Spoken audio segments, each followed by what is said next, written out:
Hablamos con garantías con Lucas del Villar. Todas sus preguntas al WhatsApp, porque estamos con el exdirector del CERNAC, socio de Ninata Abogados, profesor, y que lo explica todo clarito. Sí, pues sí. Lucas del Villar acá en el estudio. ¿Qué tal? ¿Cómo están? Todo bien. Siempre contento de estar con ustedes. Gracias por la invitación y sobre todo en estos días que han sido de muchas consultas. De hecho, yo pensé que iba a tener que ser desenchufado problemas. el bajo de la cortina. Debería ser la Unplugged, cortina y claro. claro, un unplug. Acústico, una plaga.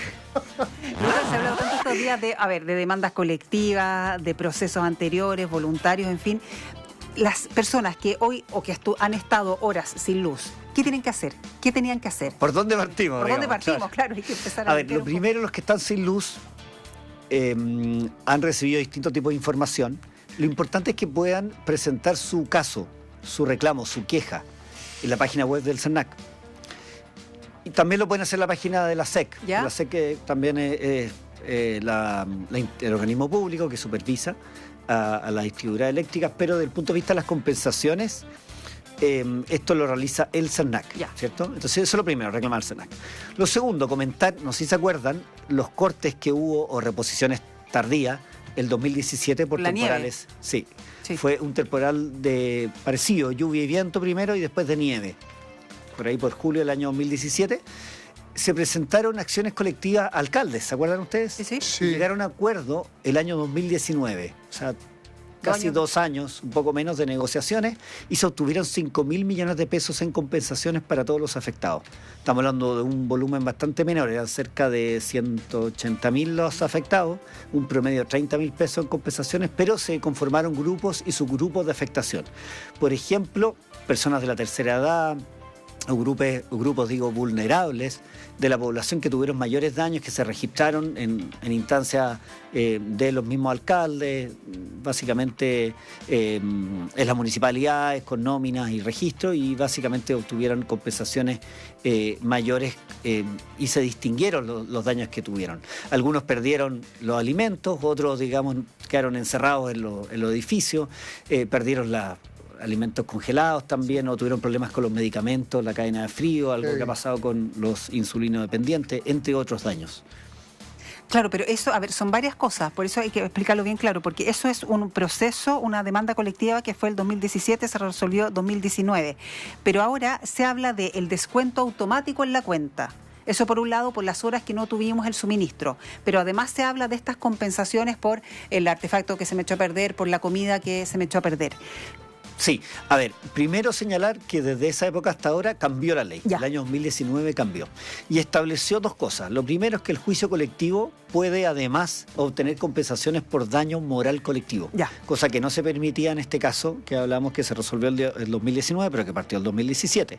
Lo segundo es que se incorporó en la ley los procedimientos voluntarios colectivos que se inician por requerimiento del CERNAC o porque la empresa lo solicita.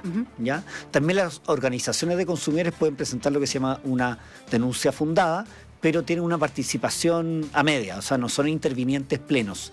Las empresas sí, y obviamente el CERNAC, y en este caso, según se anunció en la mañana, Sí. por el director del CERNAC, se invitaron a alcaldes también a presentar antecedentes y participar activamente de este mecanismo de procedimiento voluntario colectivo. Y cuando se ha iniciado el procedimiento voluntario colectivo, esto a petición de la misma empresa, de hecho, con el CERNAC, nosotros, los afectados, por ejemplo, ¿podemos sumarnos a eso o tenemos que esperar a que O concluya? sea, no solo podemos sumarnos a todos los afectados, sino que adicionalmente el CERNAC tiene la obligación de hacer una consulta ciudadana, una consulta pública a la propuesta de compensación. Este procedimiento dura entre 3 y 6 meses máximo, ¿Ya? no pueden durar más de 6 meses. Y en ese periodo se discuten las compensaciones. Si se llega a acuerdo, bien, y tiene que haber una consulta pública para que todos puedan decir estamos de acuerdo como ciudadanos, consumidores afectados, y si no se llega a acuerdo, se pueden iniciar las demandas colectivas correspondientes. Si es que no se llega a acuerdo, en este periodo. Y eso puede escalar hasta la Suprema. Claramente. Ahora, lo normal es que una empresa de este tipo, estamos hablando de un servicio público, y como concesionaria va a intentar llegar a un acuerdo antes, como ocurrió en el otro caso del 2017. Pero aquí lo importante también es que los consumidores pueden presentar su caso, su reclamo, su queja ante el CERNAC como un antecedente para que este organismo vele porque sean debidamente compensados. Y hay daños que son muy difíciles de de poder determinar si es que no hay mayores antecedentes. Por eso es importante que los consumidores reclamen al SERNAC o presenten sus casos para que precisamente se hagan cargo por parte de la empresa de todos ellos. Muchos auditores dicen, es que obvio que no tengo la boleta.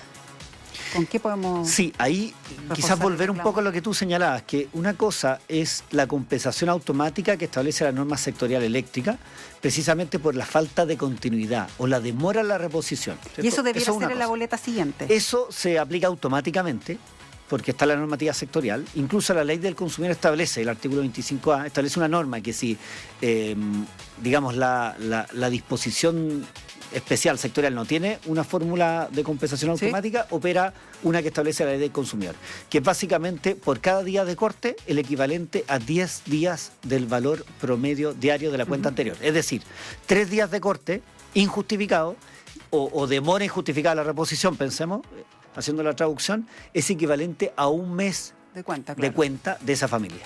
Claro. Se aplica por cada familia, o sea, el estado de cuenta anterior es el que se computa de acuerdo a la norma de la ley del consumidor. Pero acá hay una norma sectorial que tiene algunos márgenes, un poquito más baja, es distinta además, y esa tiene que pagarse de forma adicional a los daños que se pudieron haber verificado para los consumidores, como lo que hablamos recién, la pérdida de alimentos o el daño extrapatrimonial, incluso porque la empresa dice que va a llegar y no llega, mala información que no es veraz y oportuna, digamos, y otro tipo de daños que han sido bastante importantes. Aquí tenemos un afectado directamente. Fotos, videos. Que nos puede dar fe. Fotos, videos, la comida. Exactamente, y bueno, y hay daños que son directos y otros que jurídicamente se distingue entre los indirectos, pero aquí es importante también ver que hay un conjunto importante de servicios que no se han prestado, y eso afecta también a los consumidores cuando los colegios no están funcionando, y sobre todo lo que se ha visto mucho es la información, porque evidentemente que el hecho mismo del corte tiene una naturaleza que se va a discutir, pero luego viene el post-corte. O sea, cómo reacciona la empresa y cómo entrega información, y sobre todo cómo transparenta el criterio de priorización. ¿Por qué va a un sector antes que otro? ¿Porque hay más afectados o porque hay un llamado? Los consumidores muchas veces sospechan.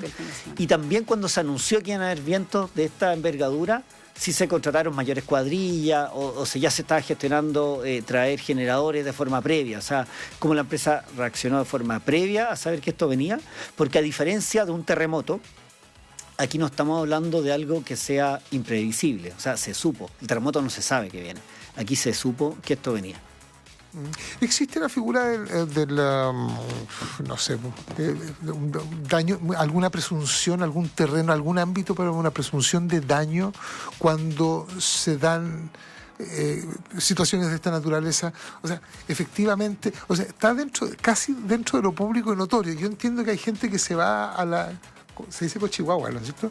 Claro. Sí, dentro de se aprovecha de la situación, varios lugares, digamos. Sí, ¿no? Pero hay un terreno en el ámbito de los derechos de los consumidores que donde efectivamente hay espacio para aquello. ¿Por qué lo digo?